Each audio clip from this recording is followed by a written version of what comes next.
Hi, everybody. This is your girl B with Tukoa Gospel Music News. Now, I have a question for everybody out there. How popular do you all think choirs are in the U.S.? Now, I want you to take that same question and ask yourself, how popular are choirs in Europe? Now, I'm not talking about your everyday average, you go to church on Sunday and you see the church choir. I'm talking about people who really enjoy to sing, and they enjoy learning the craft behind what it is that we do every Sunday morning and seem to take for granted. Well, today we have an interview with Hans Christian, who is a choir master extraordinaire from Europe. So I want you all to sit back, educate yourself on what they're doing and how they take what we take for granted as something that God put there for them to actually take advantage of. Enjoy this interview with Hans Christian. Okay, so this is your first time performing in the United States this week. So how has it been for you in the choir so far? It has been great. We had the first performance yesterday, and we actually went straight from the airport to the church and performed. So we performed on jet lag, but it was exciting, and we were very, very happy about it. Okay, so can you tell us about the new album You Are and who did the writing, production, etc.? Just give us a little background about that whole album. Yes. Well, the album, I wrote all the songs. I also produced the album. And it's a collaboration with, all the singers are Danish and all the musicians are American. Oh, wow. And of course, we also feature Fred Hammond on two songs. So we try to keep the European sound, but to add a lot of American flavor with the musicians and with Fred. Okay. What is the European sound? Help me understand that. Well, maybe we try not to copy the African American sound. Okay. We try not to try to sound like something we are not. Okay. Because we come from a different culture, we have a different background, and that should be that is okay. That you can hear that in the music, and also from the songwriting. I try to be very focused on the melody, and a lot of African American gospel music is very based built around a groove. Okay. So that's I'm very strong on the melodies, and then we have our American musicians adding the African American groove and feeling. Okay. So how was it working with Fred Hammond on the two songs that are on your project? Yeah, that was exciting, and especially because Copenhagen is pretty far from Dallas, and it's pretty far from the gospel music that goes on in the States. Right. So sometimes you wonder, is this really gospel music? What are we doing? We are white people from Copenhagen, Denmark. What are we thinking about? And then, of course, when Fred Hammond shows interest and wants to be part of the project, it's like a pat on the shoulder that, hey, what we are doing is actually all right, and that he would be part of that. That was a big encouragement for us. Okay. So how do you go about promoting your album in Europe as well as in the United States? How does that work exactly? Yeah, well, in Europe, gospel music is not very strong commercially. Okay. There is no big gospel music organization or gospel music labels in the music industry. So it's very much grassroots work, and it's built a lot around the choirs. Okay. There are many choirs. There are probably around 5,000 gospel choirs in Europe. Wow. So if you want people to know about your music, it's a good idea to try to get your music to the choirs. Wow. And the songs I write are very suited for choirs to sing. So my songs are being sung in many choirs in Europe, and I guess that's the way people in Europe find out. It's through the gospel choirs. So that's interesting because in the United States there's been talk in the recent years that choirs are dying as an art, Yeah. and as far as, I guess record labels not really signing as many choirs because it takes X amount of dollars to move them and et cetera. So that's interesting that it's a very big thing in Europe. It is. Okay, so I was going to ask you how big are gospel choirs in Europe, but I guess that you answered my question. If there's 5,000 gospel choirs, wow. Okay, so what if any are the differences between choirs in the U.S. versus choirs that are in Europe? What do you think they are? Yeah, there are many differences, and one of the differences is that in America, gospel choirs, they belong maybe not to a certain church, but they belong to the church. Part of the Christian experience, and it's part of church. And in Europe, gospel music has been separated a little bit from the church. So many gospel choirs are not necessarily based in a church, and people that sing gospel music don't necessarily go to church. Wow. So it's both. Of course, there are also gospel choirs in churches, but it's like it's a parallel thing. It's both a cultural thing where gospel music is an art form, and it's also a church thing where gospel music is in church. Okay. And what we have started, this group I'm bringing to the stage now are called the Gospel Fellowship, and that's the name of a gospel church movement that we have started, trying to build bridge between the gospel choirs, the gospel music, and church, and trying to, because churches in Europe don't really understand gospel music because it's so different from our culture, and many people in the gospel choirs don't really understand church because church in Europe has kind of lost the feeling with where people are now. It's very old-fashioned, very traditional. So we try to build a bridge between church and gospel music and try to combine these things. And we are helping people to start gospel choirs and helping churches start gospel music congregations. Wow, that's interesting. Okay, so what songs do you guys sing that Americans would be familiar with, or do you just do, the things that you wrote? Do you do other artists' music? My groups and when we record, we work with original music with my music. Okay. But choirs in Europe in general, of course, they sing also other songs than mine. Okay. They sing Kirk Franklin. Okay. They sing songs from Israel, from Brooklyn Tabernacle, from Fred Hammond, and a lot of the same artists that you know in the States. Of course, we find them on the internet and we use the songs. Wow. So how has the internet changed, your access to what we're doing in the States as opposed to what you're doing in the U.S.? How has that changed over the years? Yeah, well, it has changed a lot. 15 years ago, I had to go to America twice a year to pick up CDs and pay overload in my suitcase on the way home for bringing CDs and sheet music and stuff like that. And I was the only one in Denmark that had all these CDs and all this sheet music, and now everybody can just go on iTunes or go on different websites and download sheet music, download music. So that is a big help for us, that we don't have to actually physically go to America just to find a CD. That now we can download it and we can watch videos on YouTube for inspiration, and wow. So that has been a big help. That is amazing. Okay, so what led you to start the Upstand Gospel Choir? Did I say that right? Yeah, Upstand Gospel Choir. It's it was. The choir is formed by the best gospel singers in Denmark. So it's like a national choir where people live all over, and we just meet for special events like recordings or special concerts or tours.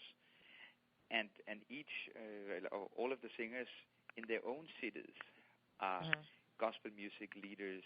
They direct choirs or they are lead singers in choirs. So it's a place where we gather a lot of the the top gospel singers, and we inspire each other and encourage each other and share music and have a lot of fun together. And then we go back to our different cities and our different choirs and bring that inspiration with us.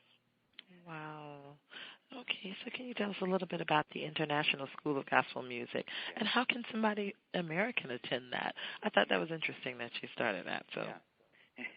Yes, well, because gospel music in Europe is still young, it's still new, it's still actually a baby in many places. People don't really know what to do. They suddenly start a gospel choir and maybe 100 singers join. And they don't know anything about gospel music, and that's where I was when I started 20 years ago. I didn't know anything. I had to figure everything out myself.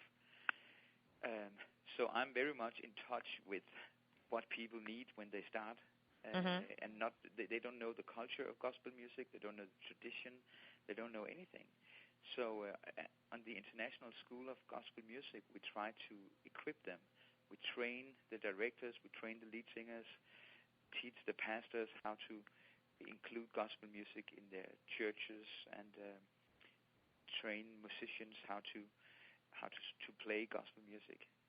And we gather people from all over Europe, and we've also had people from the States joining us, and from the Emmanuel Baptist Church in Brooklyn.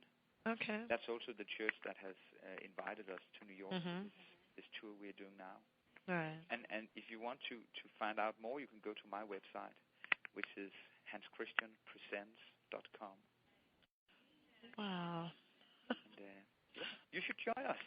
That is. I direct my church choir, and I have been probably directing since I was 11. I'm almost 40 now, so it's been a while, and this is amazing to me.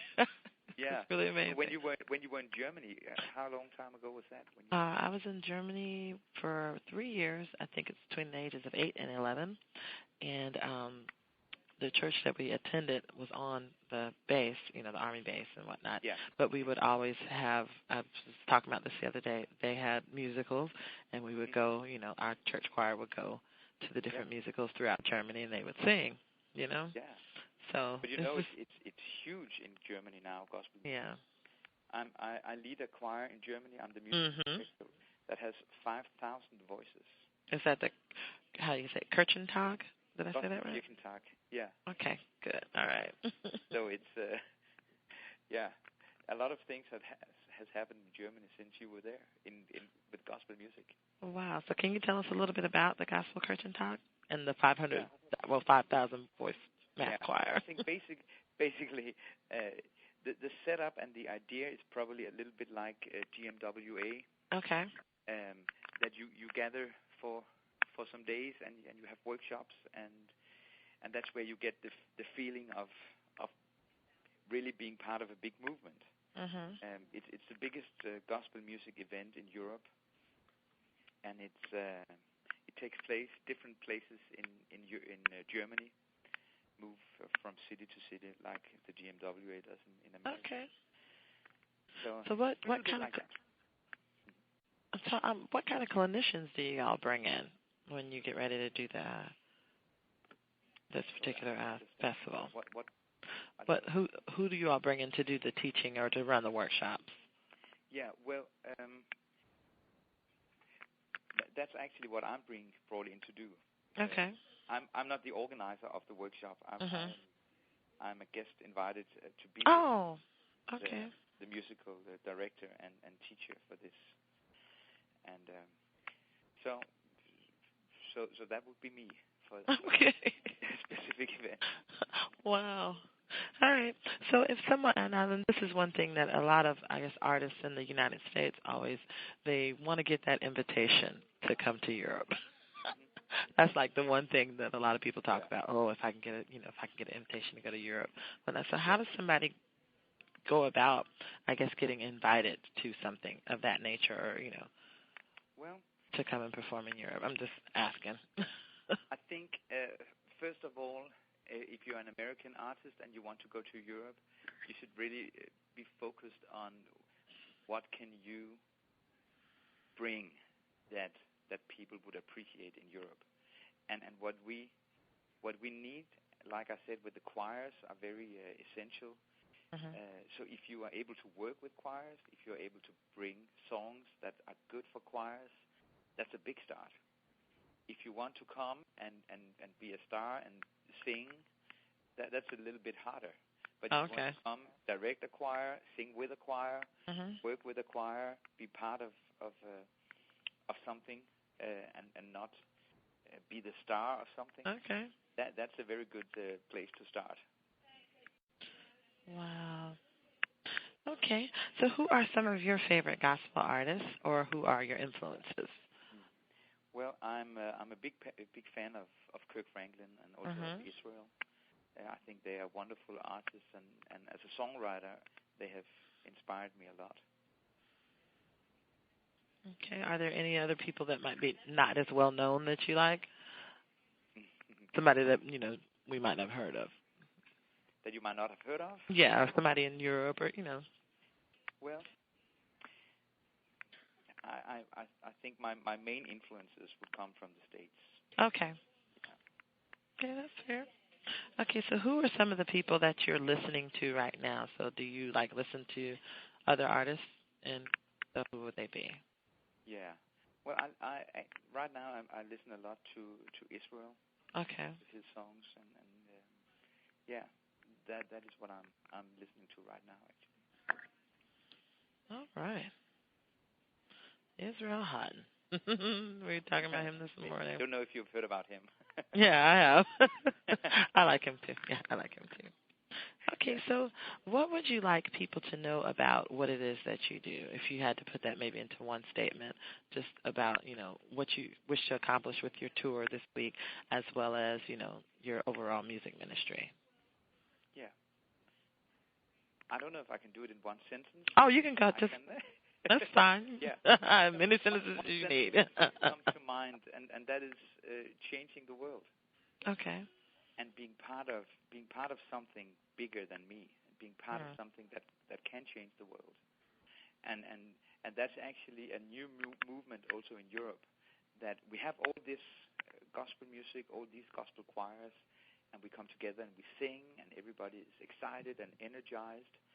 And now we're trying to mobilize all that energy into changing the world, and getting gospel choirs involved in different social projects. Both locally, but also in fair trade, in environment, in development countries, having choirs do benefit concerts or fundraise things to make.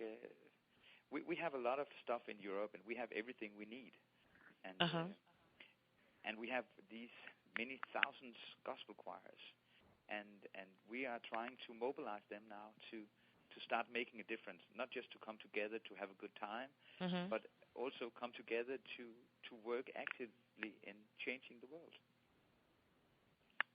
Wow, it seems like you are on the right track. This is awesome.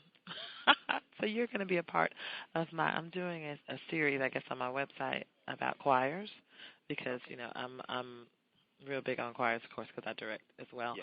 So I'm real big on it. And then there was some talk, like I said earlier, about, the choir coming to an end, or, it'll be a lost art eventually. And that I'm not one who thinks that's true.